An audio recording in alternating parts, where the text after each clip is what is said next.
June 2004ஆம் ஆண்டு homosexual மேகசினான the advocate editor Evan Wolfson America in the year of 2044னு ஒரு கட்டுரை எழுதி வெளியிடுறாரு. அதில் ஒரே பாலினத்தின் திருமண அங்கீகாரம், பள்ளியிலோ கல்லூரியிலோ தன் பாலினத்தையே காதலிக்கவும் அது பற்றி பேசவும் அங்கீகாரம், ஒரு குழந்தைக்கு எத்தனை தாய் தகப்பன் வேண்டுமானாலும் இருக்கலாம் போன்ற சட்டத்திற்கு அமெரிக்கா இடம் கொடுக்கும்னு வெளியிடுறாரு.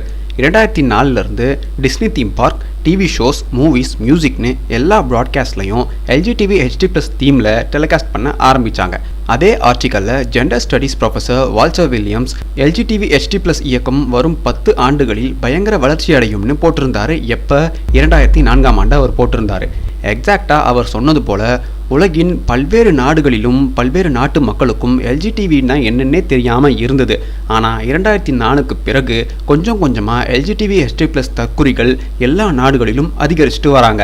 அதன் விளைவு தமிழ்நாட்டு வரைக்கும் வந்திருக்கு. அமெரிக்காவின் ஆரம்பகால ஜனாதிபதிகள் எல்லாரும் தங்களுடைய நாட்டை கொடூரமான ஒரு இனம் கைப்பற்ற முயற்சி செய்யுதுன்னு அவங்க வெளிப்படையாக பேச ஆரம்பித்தாங்க. அப்போ தான் அவங்க கொல்லப்பட்டாங்க. அப்படி கொல்லப்பட்ட ஒருத்தர் தான் ஆப்ரஹாம் லிங்கன். 2004ஆம் ஆண்டு பிப்ரவரி 8ஆம் தேதி எல்ஜிடிவி HD+ நபர்கள் வெளிப்படையாக அதன் வகைகளை சொல்ல ஆரம்பித்தாங்க.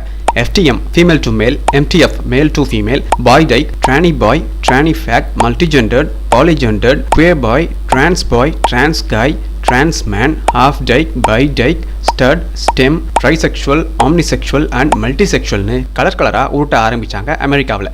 எது நடந்தாலும் முதல்ல பலியாகும் நாடு அமெரிக்கா தான். காம்யூனிசம், ஃபெமினிசம், அதுக்கடுத்து எல்ஜிடிவி HD+னு இதனால அமெரிக்கா எந்த அளவுக்கு சீரழிஞ்சு போயிருக்குன்னு அமெரிக்காவில் வாழும் அமெரிக்கர்களுக்கே தெரியும். இங்க தமிழ்நாட்டில் வானவில் பேரணிலையும் ஹாப்பி ஸ்ட்ரீட் கருமத்திலையும் கூத்தாடுற தற்குறிகளுக்கு இதன் பாதிப்பு தெரியவே தெரியாது. 2004க்கு அப்புறம் பல தளங்களில் எல்ஜிடிவி HD+ சார்ந்த திட்டங்கள் பரப்பப்பட ஆரம்பிச்சது. கொஞ்சம் கொஞ்சமா இந்த எல்ஜிடிவி HD+ இயக்கத்தை எப்படி உலகம் முழுக்க நிம்மதியாக வாழ்ந்துட்டு வந்த மக்களின் மனதில் திணிக்கலாம்னு யோசிச்சாங்க. அதற்கான மிகப்பெரிய கருவியை பயன்படுத்த ஆரம்பிக்கிறாங்க. அதுதான் ஹாலிவுட். இந்த ஹாலிவுட் படங்கள் மூலமா மக்களை நம்ப வைக்க முதல்ல அவங்க எல்ஜிடிவி HD+ பற்றிய பாசிட்டிவான எண்ணங்களை வேறு விதமாக மக்கள் மனசில் திணிக்க ஆரம்பித்தாங்க. மீடியா பர்சனாலிட்டிஸ், பெரிய பெரிய பதவியில் இருப்பவங்க, ஃபேமஸான ஆட்கள்னு ஊக்கப்படுத்தி பாருங்க மக்களே, இவங்களெல்லாமே எல்ஜிடிவி HD+ தான், இவங்களே எல்ஜிடிவி HD+ இருக்கும்போது சாதாரணமான நீங்கள் எல்ஜிடிவி HD+ இருக்கிறதுல தப்பே இல்லைன்னு இவங்க எல்லாரையும் இறக்க ஆரம்பித்தாங்க. எல்ஜிடிவி HD+ இயக்கங்கள் ஆரம்பித்ததுமே அதுக்கான நிதியுதவிகளை அரசாங்கமே தர ஆரம்பித்தாங்க.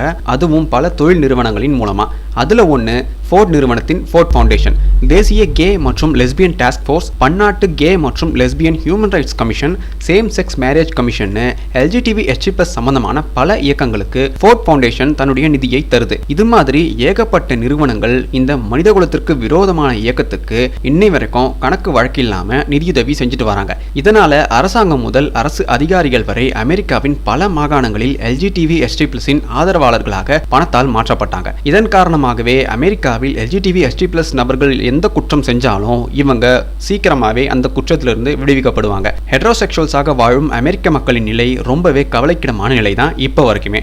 காரணம், அமெரிக்காவின் சட்டம் மிக கேவலமான நிலையில் இருக்கு.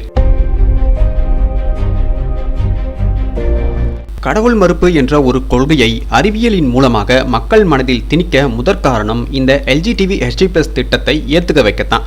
எந்த ஒரு மதமும் எல்ஜிடிவி HD+ஐ ஏற்கவே இல்லை. அதெல்லாம் மிகப்பெரிய தீங்கான செயல்னு ஒவ்வொரு மதமும் சொல்லிட்டு வருது. அதனால மத நம்பிக்கையுடையவர்கள் எல்ஜிடிவி HD+க்கு எதிராக என்னைக்காவது ஒரு நாள் இவங்க கிளர்ச்சி பண்ணுவாங்கன்னு முன்கூட்டியே திட்டமிட்டு அதனால மதத்தையும் கடவுள் நம்பிக்கையையும் மக்களின் மனதில் இருந்து அழிச்சே ஆகணும்னு கொண்டு வரப்பட்டது தான் மாடர்ன் சயின்ஸ். இந்த மாடர்ன் சயின்ஸ் பேரளவில் வளர்ந்ததும் அறிவியலே கடவுள், மதங்கள் அனைத்தும் கற்பனை, மதங்கள் அனைத்தும் பொய், அறிவியல் ரீதியாக எல்ஜிடிவி HD+ உடல் சார்ந்ததுன்னு பியர் ரிவ்யூ என்ற திருட்டுத்தனம் மூலமாக எல்ஜிடிவி HD+ஐ நியாயப்படுத்தி கடவுள் மறுப்பை அதிகப்படுத்தினாங்க. நல்லா கவனித்து பார்த்தீங்கன்னா உங்களுக்கே புரியும். எல்ஜிடிவி HD+க்கு ஆதரவு தரவன் பூரா பகுத்தறிவாக பேசுங்க ப்ரோ, அறிவியலே சொல்லிடுச்சு ப்ரோ, கடவுளே இல்லை ப்ரோன்னு சொல்கிறவனா தான் இருப்பான்.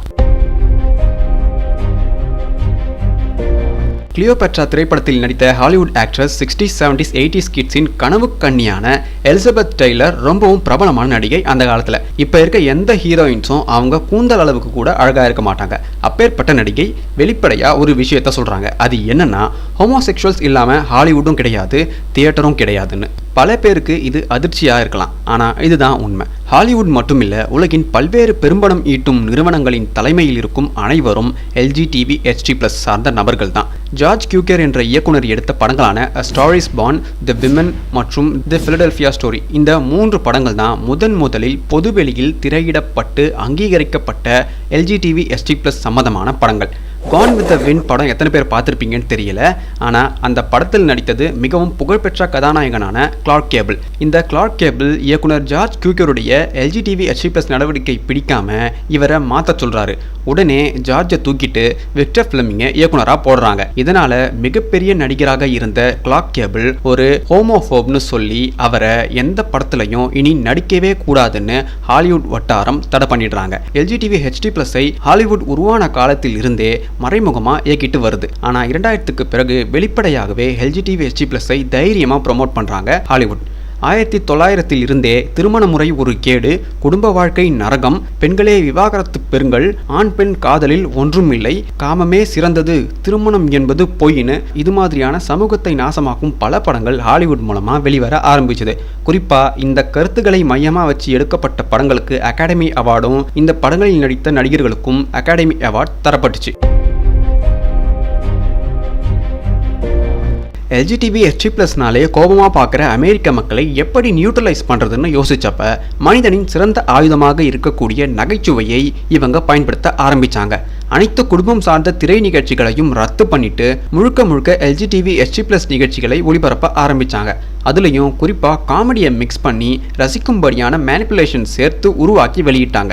LGBTQ+ஐ சேர்ந்த தயாரிப்பாளர்களும் இயக்குநர்களும் நகைச்சுவை தான் எங்களுடைய ஆயுதம், அதனால் அதை எங்களுடைய திட்டத்திற்கு மூலதனமாக பயன்படுத்தி வெளியிட்டோம்னு அவங்களே ஒத்துக்கிட்டாங்க. இப்படியே கொஞ்சம் கொஞ்சமா பிரைம் டைம் ஸ்லாட்ல LGBTQ+ சார்ந்த நிகழ்ச்சியே அதிகமாக ஒளிபரப்பப்பட்டு வருது.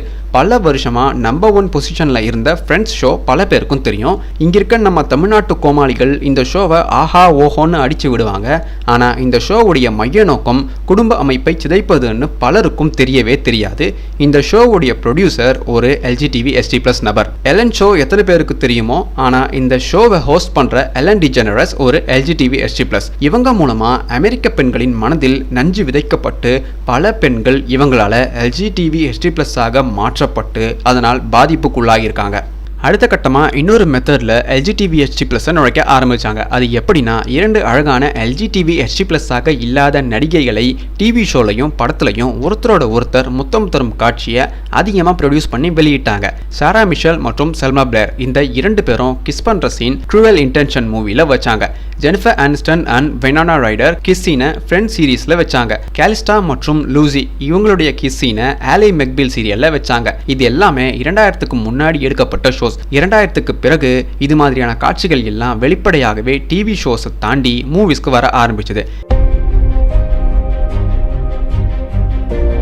LGBTQ+ஐ வெளிப்படுத்தும் திரைப்படங்கள் 1960 இருந்தே வந்தாலும் பெரிய அளவில் அதை அமெரிக்க மக்கள் ஏற்கவே இல்லை, அதை மதிக்கவும் இல்லை. ஆனால் LGBTQ+ இயக்கத்தின் நோக்கத்தை திரைப்படமாக்க இனி எந்த தடையும் இல்லை என்ற நிலையை உருவாக்கிய முதல் படம் 1993 ஆண்டு வெளிவந்த பிலடெல்பியா படம் தான். இதில் நடித்தது டாம் ஹாங்க்ஸ். இவர் எந்த திருட்டுக்குழுவின் உறுப்பினர்னு நீங்களே தெரிஞ்சுக்கோங்க தேடி பார்த்து.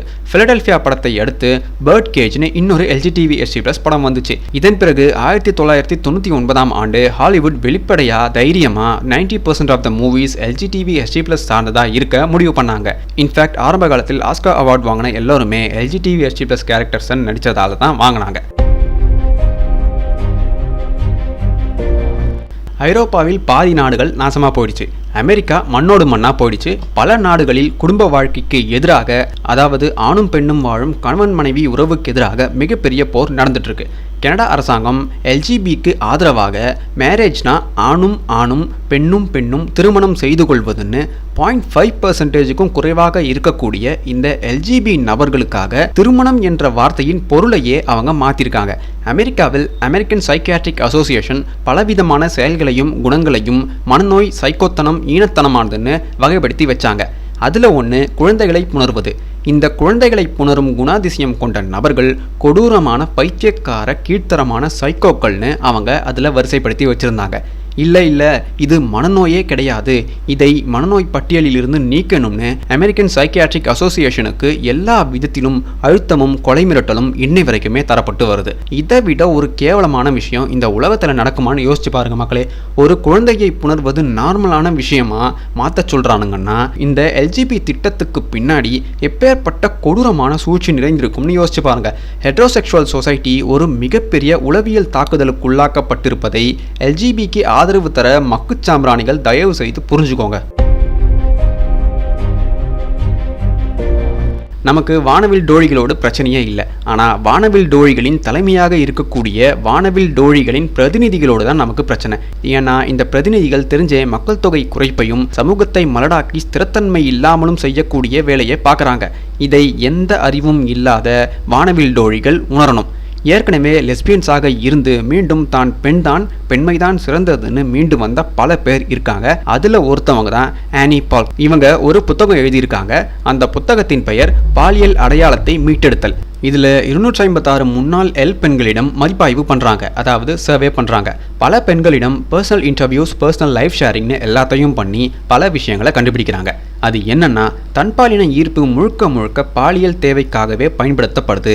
தன்னை பிறர் காதலிக்கணும், நேசிக்கணும், இப்படி இருந்தால் மட்டுமே அந்த நபரை நம்பணும்னு அன்கான்ஷியஸாக இவங்களே ஏற்படுத்திக்கிறதோட விளைவு தான் எல்டோழிகள்.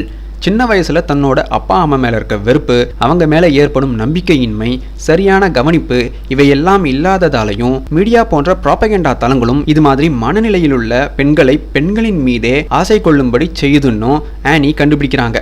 பொதுவாகவே எல்டோழிகள் உருவாக முக்கிய காரணம் அவங்களுடைய பெற்றோர்கள். அவங்களுடைய பெற்றோர்கள் மென்டலி வீக்காகவும் குழந்தைகளை சரியாக கவனிக்காமலும் இருப்பதே எலைட் திட்டங்களுக்கு இது போன்ற அப்பாவி பெண்கள் பலியாகிறார்கள்னு சொல்றாங்க. குறிப்பாக இந்த பெண்கள், அதாவது எல்டோழிகள், தன்னுடைய தந்தையின் மீதுள்ள வெறுப்பை பொதுவாகவே ஆண்கள் இப்படித்தான் இருப்பார்கள்னு தங்களுக்குள்ளேயே ஒரு தவறான கற்பிதத்தை ஆழ்மனதில் பதிய வைப்பதும், இந்த எண்ணத்தை ஃபெமினிசம் போன்ற திட்டங்கள் மிகப்பெரியதாக்குவதுமே பல பெண்கள் தங்களின் வாழ்வை இது போன்ற கொடூரமான திட்டத்தில் இழக்க முக்கிய காரணம்னு சொல்லி முடிக்கிறாங்க. கடைசியாக ஒரு விஷயம் சொல்றேன். LGBTQ+ என்பது குடும்ப அமைப்பை சிதைக்கவே ஒரு கொடூர இனத்தால் உருவாக்கப்பட்ட நரக வாழ்க்கை. தயவு செய்து இது பத்தி எந்த அறிவும் இல்லாம இதுக்கு முட்டு கொடுக்காதீங்க மக்களே. சொல்ல கேட்கல, இப்படி தான் நிரூபிக்க முடியும். போய் எங்கயாச்சும் மசூதியில போய் மந்திரி